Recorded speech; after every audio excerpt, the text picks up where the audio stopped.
Hey guys, my name is Jordan. These are the Astro A20 Gen 2 headphones, and they are the updated version of the Astro 20 line. But how good could the upgrades really be? Does it really make a difference? How do they sound compared to the other options out there? And could these really improve your video game skills? Who is this headset for? And what can you expect after you get it? Let's find out. The Astro A20 Gen 2 comes in two variants. One that works for PC, Mac, and PlayStation consoles, and another that works on PC, Mac, and Xbox consoles that include all the versions. There's a slight difference in how the two technologies connect, but otherwise, you can tell the two variants apart by their color schemes. The PlayStation version is white and black with blue accents, while the Xbox version is white and black with green accents. Regardless of which color scheme you get, the construction is the same. It's all plastic with bits of rubber and soft fabric ear pads. The plastic build is a bit disconcerting as plastic headsets are more prone to snapping than their metal counterparts, but as a trade-off, they're a bit lighter and can be more comfortable. Attaching the bridge to the ear cuffs are plastic extendable hinges that should fit most head sizes. My slightly smaller dome fit in there pretty snugly, which isn't always the case for headsets, and I felt there was just the right amount of clamping force keeping them on my head. That might not be the case for you, however, so it's worth paying extra attention to the fit before you get it too far outside of a potential return policy. Along the ear cuffs, you'll find a few different buttons. On the headset's right, including voice and game audio buttons that nudge the balance towards one or the other, as well as the general volume dial right in between. There's also an equalizer button for swapping through presets, as well as an overall power on and off button.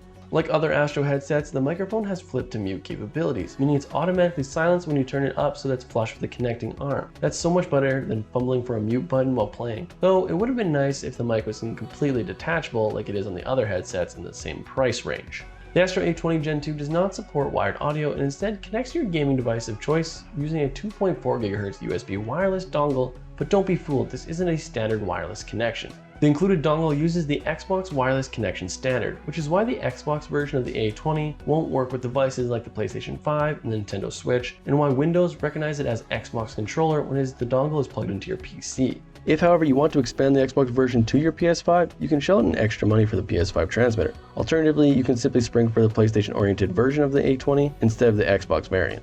With this, you won't be able to play on Xbox consoles unless you buy the Xbox transmitter, but it will work with Sony console along with PC and Mac. You should be able to use the PS5 transmitter with the Nintendo Switch though, since Nintendo added support for USB devices. The A20 Gen 2 has enough juice for 15 hours of playback according to Astro. That's a number that I found mostly accurate if it's a little on the high side. While 15 hours is definitely enough to get you through a weekend, it's half the length of time that the Astro A20 Gen 2 rivals the SteelSeries and Arctis 9X and the HyperX Cloud 2 wireless offer. The good news here is that the Astro A20 Gen 2 does have an auto shut-off feature that will kick in after 10 minutes, reducing the amount of battery wasted in standby mode, though it only seems to work on PC, not on consoles. When it works, it's a nice feature to have if you often forget to turn off your headset, and it helps maximize battery life. Recharging takes over an hour and uses the aforementioned USB-C port. Unsurprisingly, the Astro A20 Gen 2 sounds just as good as its predecessor. It brings a particular focus on the mid-range, helping dialogue and footsteps cut through intense gunfire and explosions. Sometimes it can come at the expense of the lower and higher frequencies, but the Astro A20 Gen 2 feels perfectly tuned for a chat headset. The experience largely is the same for each game, clear dialogue and decent bass response. Shooters can feel more alive with the headset on, and firefights become more intense. It's easier to locate treasure chests in Fortnite when you can hear the radiating aura from further away. The only downside, all of these sounds were limited to the horizontal audio plane.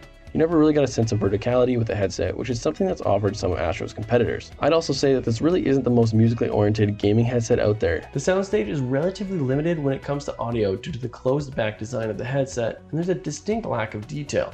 Playing around with the EQ button on the side of the headset can sometimes help add a little oomph to the highs and lows of the audio spectrum, but there's no way to tell which EQ setting you're using without an updated version of the Astro Command Center. Frustratingly, the only way to connect the headset is through the included dongle. There's no built-in Bluetooth that you could use to pair the headset to your phone for phone calls. There's not even a 3.5mm headphone jack if you run out of battery. The Astro A20 Gen 2 is a straightforward gaming headset, and it's hard to imagine being disappointed with it, as long as you get the right variant for your needs. The headset sounds good and it's comfortable. The microphone isn't stellar, but it's got no volume or clarity issues. The battery life is pretty decent too. However, for the price, this is definitely a little bare bones, and the lack of any software is terribly glaring. Who doesn't love a plug-in and play headset? But it feels a little notable given the game and chat features doesn't work on PC, and the EQ presets don't overly feel different from each other. But that's just my opinion. Why don't you let me know your opinions in the comments down below. Give the video a like if you learned anything, and maybe hit that subscribe button if you enjoy these types of reviews. If you want to learn about another fun Astro headset, check out this video on the Astro A40 TRs. Maybe you'll find something more for you there.